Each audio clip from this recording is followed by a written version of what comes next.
For more on one of our top stories today, an increase in the unemployment rate from 3.5% to 3.7%.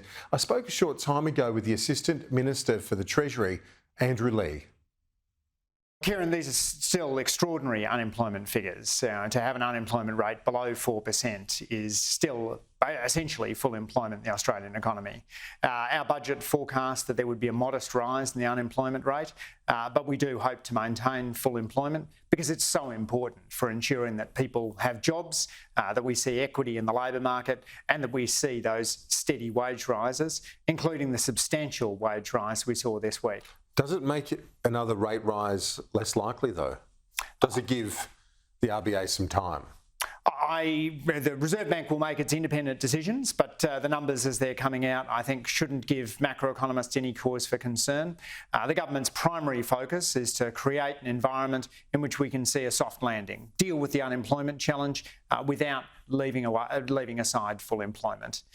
Right now, I think the signs are strong for that. Our budget was focused on providing cost of living relief in a sustainable and measured way, delivering a small projected surplus while still delivering on our promises of cheaper childcare, cheaper medicines, energy bill relief, putting downward pressure on prices. The bid for the minimum wage increase, you're seeing the ACTU at 7%, business groups more like 3.5%. What's your read on it? I know the government says wages should not go backwards, but do you accept a hike of 7% would be inflationary? Australia's inflation problem isn't being caused because cleaners and childcare workers are being paid too much. It's because of a war in Ukraine and busted supply chains that the Liberals did nothing to fix in their decade in office. Our focus is on ensuring that people who are doing the jobs of keeping our economy running, the so-called heroes of the pandemic, don't go backwards in real terms. That was the minimum wage submission we put in last year. We've put in the same this year. And I think it's up to the opposition to explain why they think it is appropriate for cleaners, childcare workers, hairdressers to be going backwards in real terms. Now, I've got a quote here from Adam Hatcher. He's the president of the Fair Work Commission. He said during the week that reading the tea leaves, the Reserve Bank seems to be telling us that the increase should be the top of the inflation target band, 3% plus long-run productivity growth of 1%. That comes to about 4%. Is that a fair assessment? Well, he needs to test all the arguments that are before him, and I'm sure he'll do that very capably. It's important to remember, Kieran, that the government's submission is about those on the minimum wage, the 200,000 or so workers who are on that very bottom rung. Last time what the Fair Work Commission did was to provide that inflation increase to the very lowest paid, but provide a smaller percentage increase to those further up the award spectrum. So would that be another scenario that you would believe would not be inflationary? Say a 7% increase on the minimum wage and not as generous further up the income scale? We haven't put a number on it, but obviously as a Labor government, we want to make sure that the lowest paid workers aren't left behind. But you also don't want to drive inflation. If it was 7% across the board, economists would say that would be expansionary. I think most economists agree with the view, Kieran, that we're not in a wage price spiral right now, that we can afford to pay aged care workers properly, afford to pay early childhood workers properly, afford to ensure that those on the minimum wage don't go backwards in real terms. And at the same time, slay the inflation dragon. It is really important that we're able to do those things, and that was what our budget was focused on.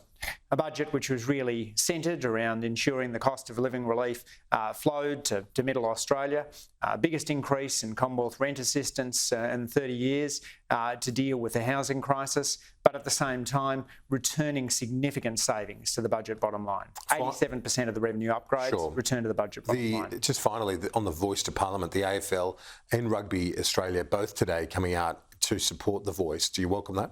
Absolutely. The AFL's been a great showcase of Indigenous success. I think it's no great surprise that they're supporting the voice to Parliament, as other sporting codes and business groups have done. I'd expect there's going to be other significant groups in Australian society saying yes to the simple proposition that our Constitution should recognise the first Australians, and that when Parliament's making laws affecting first Australians, we should consult them. Do you think that might help with the polling? Because at the moment the trend is not great. the reduction in support for the voice? Referendums are always hard, Kieran. 4 out of 5 have failed historically, and we understand this is a challenge. But if we don't recognise Indigenous Australians in the country's founding document in 2023, when do we do it?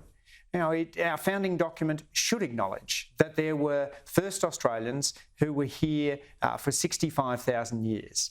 Not just acknowledge that, but celebrate it. Recognise what an extraordinary thing it is to share this land with a people whose continuing history goes back tens of thousands of years. Should the government be willing to compromise on some of the language to get more Liberals over, like Julian Leeser? Well, the recommendation of the Parliamentary Committee is to keep the wording as it is. There's a dissenting report. But the majority of the Parliamentary Committee recommended keeping the wording as it is, having consulted with a whole range of experts. We've engaged across the political spectrum on this. There are many Liberals who support the wording as it is.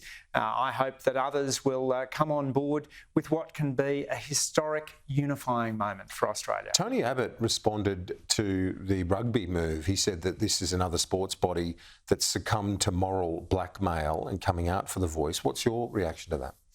I suspect Tony Abbott's moral blackmail would be a good moral call if it had come out the other way. The fact is that his view is that of an old-fashioned Liberal Party stuck in the past. I'm hoping more and more Liberals will recognise that it is in the national interest to support a voice to Parliament. This is a generous offer that Indigenous people made to non-Indigenous Australia through the Uluru Statement. We should take it with both hands, take up this opportunity to bind our country a little closer together. Assistant Minister for the Treasury, Andrew Leigh, thanks so much for your time. I appreciate it. Thanks, Kieran.